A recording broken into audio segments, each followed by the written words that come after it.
माटी रे पानी रे भासुछि पत्थर देवी नई रे भासुथला माछ मारिबाकू जाइथिले आखिरे पड़ीगला पानी रे भासुथिबा पत्थर आसिकी फेण उजाणी ता कांधरे माड हैला।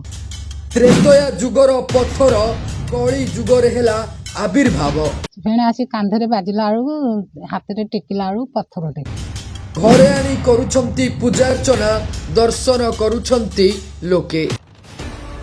हाँ दर्शक बंधु एक महालौकिक घटना एबे देखिबाकू मिलिछि। एक विराट बड़ पत्थर पानी रे भासुछि। त्रेतया जुगर एही पत्थर कली जुगकू आसिला केमिति पुणी अन्य केउठी नुहे खोद ओडिशा माटी रे एही भासमान पत्थर देखा देइछि। ओडिशा माटी रे एही आश्चर्यजनक खबर एबे द्रुत गति रे बाहर राज्य को माड़ी चली।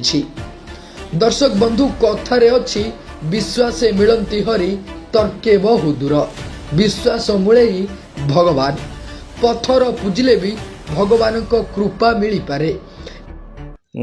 जुआ भितर पत्थरटा पाइले सेठी पाइक आनिक आसिक रखी एही विश्वास रे नदीरू भासमान पत्थर को उद्धार करी घरे आनी पूजार्चना करुछंती भक्त जनक। मिलिथिबा सूचना अनुसार निमापड़ा ब्लॉक तुलसीपुर पंचायत सानहुली ग्रामर सुकांत भोई हेउछंती जणे दिन मजुरिया। गत शनिवार दिन कटक जिला नियाली ब्लॉक रो शिखर घाट देवी नदी को सांग साथी मानक सह माछ मारिबा पई जाइथिले। आउ माछ धरुथिबा समय रे एक पत्थर देहरे माड़ हेबारु से पत्थरटी को देखि आश्चर्य होई जाइथिले। ओजन थिबा पत्थरटी पानी रे बुड़ीबा परिवर्ते पानी रे भासुछि किपरि पत्थरटी को सांगरे धरी घर को पळाई आसीथिले। आउ एबे से पत्थर को सुकांत भोई को बो राठी भोई फूल आउ सिंदूर देई पूजार्चना करुथिबा जणा पड़िछि। राठीको कहबा कथा कली जुगरे पत्थर खंडक मिलिछि से पुणी पानी रे बुड़ीबा परिवर्ते भासुछि आउ सेठी पई मु ताकू विश्वास रे आनी पूजा करूछि घरे रखिछि।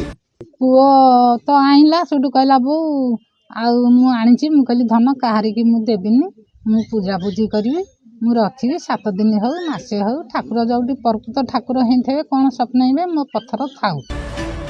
विश्वास रही जे त्रेतया जुगरे घटिथिबा एक बड़ चमत्कार पुनरावृत्ति होइछि।